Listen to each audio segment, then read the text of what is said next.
So let's go more in depth into this Vader film called Episode 1 Shards of the Past. This is one of the most fantastic fan films that I've watched on YouTube, and I've been so impressed by the whole cinematography of this. And let's go into how it starts. For the first time I watched this, I literally thought when it began that this must be a dream. And I know that he is endeavoring to keep this in line with the trilogy, not just going out there and creating, an event that could never happen. So I love how it opens up with that amazing shot and the saber just goes on, and seeing him going up against all of the clone troopers and the other reinforcements that come along. It is so cool to see how they shot this. And, props to the VFX guys. It really, really looks good. This looks quality. It seems like it could have been produced by, the Lucasfilm team or, any other established studio, because, guys, look at this. You cannot say that this is not quality. And I also understand it being a 12-minute film or a 13-minute film if you want to round it up. So yes, it is fantastic. I love the way the color plays, in every scene. And here it's like a red palette is dominating the scene. And I love how, it just takes its time when he's framing the cuts, how he turns around and sees the reinforcements and how he is fighting them with his saber. It is so cool. Now, guys, one of the shots that I love is when the other reinforcements come in and they start to, fire at him, and then he somehow gets the lightsaber knocked out of his hand. And then all of a sudden, you can see he just freezes all the blast shots, right in the air. And my gosh, whoever came up with that idea is a Star Wars fan for sure. And what can you say? That was just an amazing scene right there. So yes, I loved it. I absolutely loved it. And it reminded me of that scene where we see Kylo Ren do that, but I don't think we've ever seen anyone stop as many blast shots as that. And then he just diverts them straight back. So that is super duper cool.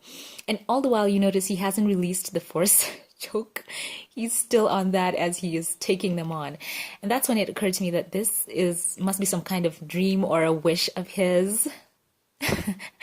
Wow, seeing him taking on the Emperor. So I love this. It really does give you a thought about the guy behind the Star Wars Theory channel. He's a fan. He understands what Star Wars is about. Yes, it's about hope. It can have the light tones, but it also has to have that gritty aspect to it. For those of you who watched the Clone Wars TV series, you remember there was this episode where I think it's called Darkness on Umbar. Oh, I will just link the name. And it is one of the most gritty episodes that you will ever watch. And the whole palette of that is super cool. And you can see that they don't shy away from the fact that it is Star Wars. It's not Star, picking flowers. So I like that they're able to, not shy away from that part of, the whole saga. And then this move here that Vader pulls off. Once again, cinematography at work that is perfect, where he uses one of the Emperor's personal guards to block the lightning. That is so cool. That is so cool, and it's an amazing shot for sure. And once again, as I said, the VFX team, they did their best job. And it makes me wonder, some movies you actually see them saying 200 million plus budget and you don't see the production quality. And I can say this film probably wasn't $1 million. I think I can say that with confidence. And you can see the quality. You can see where every dollar went. So I love how he just returns the Force lightning back to him. And, you see him resisting him and blocking it off. And that shot where he pulls the Emperor towards him, and then you can see his reflection in his lens. That is an amazing shot. So whoever shot this film, great job. Great job. I know the names of these guys. I should just link them right here. So the director did a great job with that shot. And then I like how the story just kind of shifts and he's looking at that necklace that he gave Padme as a kid, and that is just so cute. And I've got to say that the actor who is playing Vader, I think he just did an amazing job. He is emoting so much through that mask, and you can imagine how much of a challenge that must be. Not only is it very hot in there, and he's kind of closed off, but you get a sense of what he is feeling. And props too to the actress playing Padme. Those are big shoes to fill, and you can see she does a great job. And that scene where her eyes just shift, that was amazing. So it really does give you confidence in who was behind this film. People who understand how Star Wars can be fun and it can be, have all these tones to it. So that was a very cool scene as well. Also that transition where it goes straight back to Vader and you see him. Oh, that is just so cool. So, wow. Can Lucasfilm just get a hold of the people who are behind this film? And we want to see a movie right now. And I had said it before, I would love to see Lucasfilm pursue a Vader movie.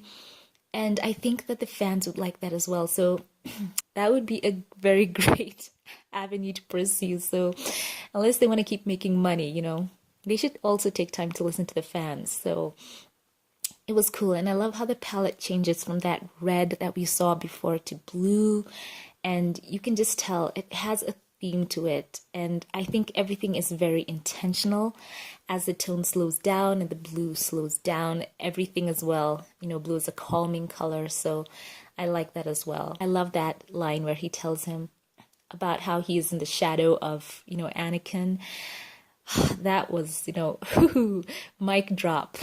And he's trying to tell him to, take the saber and embrace the new path that he's chosen. And you can tell there's conflict. He's still holding on to who he was as much as he hates it. So I think that was just fantastic. So now, guys, here's where my theory goes that this is Mace Windu. When he talks about the amethyst saber, who is that? That is Mace Windu.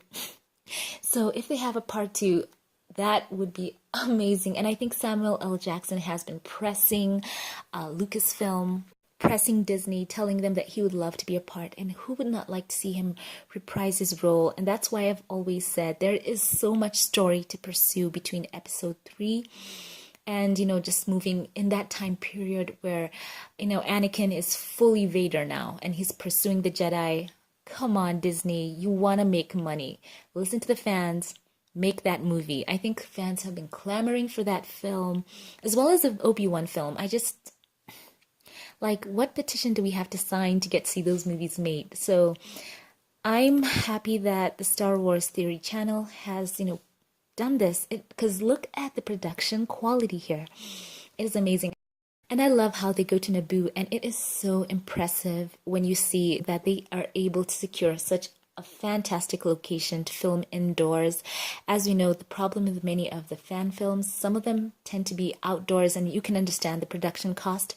So it was great for them to secure such a great location. It feels, like the grandeur of Naboo.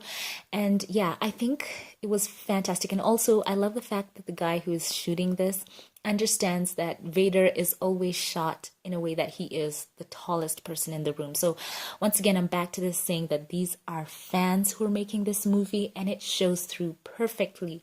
So guys, amazing shots. I love how anytime he hears the name Anakin and the actress, once again, kudos to her. She has an amazing vocal range. It sounds like Padme. So I love that. And you can tell how it affects Vader so much. Even his breathing kind of changes when he hears her voice. So that is a sweet moment in all of the chaos that's going on. So that's just an interesting aside. But I love the last shot where he stands on top of, that place. And you can see a amethyst purple light go on, and it just makes you want to see part 2. So guys, this is all very exciting. Looking forward to seeing what the channel has in store. Go and watch the full video, and leave a like, subscribe to his channel if you haven't, and let's just support this creator. He is on to something. So guys, let me know what you think about this film. Let me know what you'd like to see from the episode 2 as well as from Lucasfilm themselves. what would you like to see them do in terms of Star Wars and making a movie that is in between the period of episode 3 and 4? I think, because once again, there is a lot to pursue in that time. So jump in the comment section and leave all your thoughts. I would love to read them. You know, I love engaging with you. If you like this video, give it a thumbs up, click subscribe. I would love to see you here again. Thanks for watching this, guys, and I'll catch you in the next one. Have a blessed one.